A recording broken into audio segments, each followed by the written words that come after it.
नमस्कार, मैं engineer SP Singh Baghel, जनहित जागरण लखनऊ से आज एक ऐसा विपत्ति आ गई है कि जो देश के चौकीदार हैं, चौकीदारों को लखनऊ में आकर के धरना स्थल लखनऊ में बैठना पड़ा है। पुलिस प्रशासन भी बैठी है और भी लोग देख रहे हैं यहाँ पर। और जो ग्राम पंचायतों में जो लोग गांव से उठ करके जो एक छोटी छोटी खबरों को थानों तक पहुंचाते हैं, उस समस्याओं को थाने के साथ में मिल करके कंधे से कंधा मिला करके जो काम करते हैं, आप सबने देखा होगा, मैंने भी देखा है कि अगर कोई छोटी सी घटना घटती है तो सबसे पहले चौकीदार को बुलाया जाता है। थाने में कोई भी मैटर होता है, कुछ भी होता है, चौकीदार साहब आएंगे, चौकीदार साहब बताएंगे। आज हालत है कि आप देखिए, ग्रामीण चौकीदार वेलफेयर सोसाइटी उत्तर प्रदेश के बैनर तले यहाँ पर बैठे हुए हैं। बुजुर्ग लोग हैं जिनको आराम करना चाहिए, जिनको सरकार को मदद करना चाहिए, और ऐसे लोग यहाँ पर बैठे हैं। सर्दी का मौसम है, सुबह से बैठ जाते हैं, शाम तक 5-6 बजे तक आप लोग बैठे रहते हैं। तो क्या शुभ नाम है, वो क्या कहेंगे?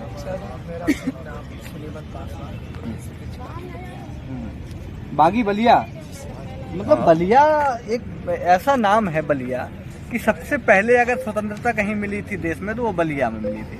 और बलिया से ही एक बिगुल उठा था अंग्रेजों को भगाने के लिए। आज वही बलिया के वीर सपूत यहाँ बैठे हैं, बेचारे परेशान हैं कि भाई स्वतंत्रता तो हमने दिला दी। एक आपको अच्छी बात बता दें कि जो बलिया का जो पहले जब स्वतंत्रता के पहले जो डीएम था, अंग्रेज डीएम था, उसको वहाँ के चिंटू पांडे जी ने वहाँ से जो बिगुल बजाया, उसको भागना पड़ा वहाँ से अपनी कुर्सी छोड़ करके, और बलिया में डीएम और वहाँ के स्थानीय निवासी को बना दिया गया। गर्व की बात होना चाहिए। हमारा निवेदन है सरकार से कि ऐसे बागी बलिया के जो प्रतिष्ठित लोग हैं, इनका सम्मान करें। जो भी हो सकता है आपसे, जितना सहयोग बन सकता है वो करें। तो सबसे पहले तो कुछ अपील करें कि क्या कहेंगे, सरकार सुनती है सबकी बात। सर, मैं आपके चैनल को प्रणाम करता हूं, और हम लोग बागी बलिया नहीं, बागी बलिया उत्तर प्रदेश, बोलिए थोड़ा। बागी बलिया नहीं, उत्तर प्रदेश से हर जिले के लोग आए हैं और मन बनाकर चले हैं।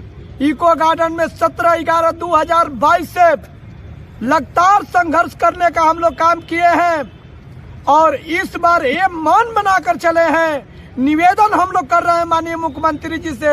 आज 22 दिन हो गया निवेदन करते करते, लास्ट तक निवेदन हम लोग करेंगे। माननीय मुख्यमंत्री जी से निवेदन कर रहे हैं कि हम लोगों को या तो 34 श्रेणी में कर दीजिए, या तो नियमतम मंजूरी हम लोगों को 18,500 दे दीजिए। हम लोग इको गार्डन से चले जाएंगे।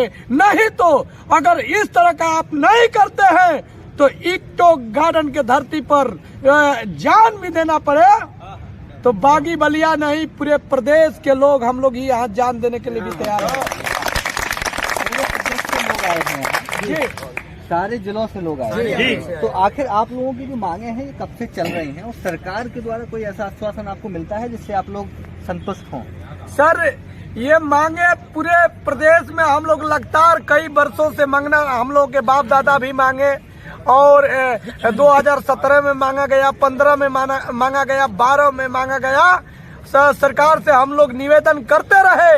बाकी सरकार का हमको मालूम नहीं पड़ता है कि किस दृष्टि से देखती है। उनको ये लगता है कि ये अंग्रेजों के जमाने में नौकरी किए हैं, तो अगर उनके दिमाग में ये है कि ये लोग चौकीदार हमारे हिंदुस्तान के तहत नहीं आते हैं, तो हम लोगों को पाकिस्तान भी भिजवा दे, हंसते हुए जाने के लिए तैयार है। ये आप देखेंगे, ये दादा जो बैठे हैं, बुजुर्ग हैं, और इनके गले में जो गमछा है वो लाल कलर का है। तो लाल कलर का जो रंग है, लाल रंग है, उसका आपको अंदाजा होगा कि आखिर ये किसके काम आता है। जहाँ भी दुर्घटनाएं होती हैं, लाल झंडा का इस्तेमाल ज्यादा किया जाता है। दादा कहाँ से आए हैं? और आप तो चौकीदार हैं, आप ऐसे बैठे हैं, तो मैं भी चौकीदार, भारत के प्रधानमंत्री भी चौकीदार हैं, उत्तर प्रदेश के मुख्यमंत्री भी काम कर रहे हैं, लोगों को बराबर सहयोग कर रहे हैं, तो क्या कुछ कहेंगे? सबसे पहले हम श्री नारायण यादव जिला बस्ती से आपके चैनल को तथा आपके इस कार्य को बहुत बहुत धन्यवाद देते हैं, जो आप लोग हम लोगों के बीच में आकर हमारी सुध लेते हैं और खबर सरकार तक पहुंचाते हैं। पहली बात, चौकीदार 2 हैं। ठीक है। एक चौकीदार यहाँ भीख मांग रहा है, एक चौकीदार वहाँ राज रियासत चला रहा है प्रधानमंत्री बनकर, जिन्होंने कहा था कि मैं एक चौकीदार हूँ। तो हमको कहाँ भूल गए प्रधानमंत्री जी? जो हम आज गांव में एक एक कड़ी एक एक शब्द का सूचना देते हैं, हम अगर सूचना न दें थाने तक तो कितना मर्डर हो जाए आप भी जानते होंगे। अगर आज हमको हमारे अधिकार को दिए होते तो शायद जो आतंकवाद या गांव में तमाम घटनाएं हो रही हैं वह शायद कम हो गई हो। लेकिन आपने मेरी सुन नहीं ली, हमें वहां छोड़ दिया जहां नाली में कीड़े पलते, हम नाली में रह गए, आप स्वर्ग लोग पहुंच गए। वाह रे प्रधानमंत्री जी, आप धन्य हैं, आपको ईश्वर ने प्रधानमंत्री बना दिया। तो हम अपने भाइयों को तो जरा ख्याल करें कि हम चौकीदार कहाँ रह गया, हम उसे भी आगे पहुंचा दें। 2024 का चुनाव आ रहा है, आपका सोचना चाहिए कि हम चौकीदार बन करके चौकीदार का मतदान वोट किए और 24 में हमारा चौकीदार अगर नहीं हम उसको कुछ देते हैं तो हो सकता है चौकीदार हमारे खिलाफ आवाज उठाए। हमारी 70,000 की संख्या है और 70,000 की संख्या में कम से कम 3-4 लाख की वोटर है। हम सभी लोगों के साथ 2-4 लोग जुड़े हुए हैं, परिवार भी है। तो हम लोग यही चाहेंगे कि आप भी हमारी आवाज को सुने और हमारा अधिकार दें। हमेशा आपके साथ हम जुड़े रहे हैं, इसी के साथ हम अपनी बारी को विराम देते हैं। उत्तर प्रदेश सरकार का एक अहम हिस्सा इनको कहेंगे, क्योंकि जो पुलिस प्रशासन है उसकी एक जिम्मेदार कड़ी चौकीदार भी होते हैं। ग्राम पंचायतों में बहुत जिम्मेदारी से बातों को रखते हैं और जो समस्याएं हैं उनको लेकर जाते हैं।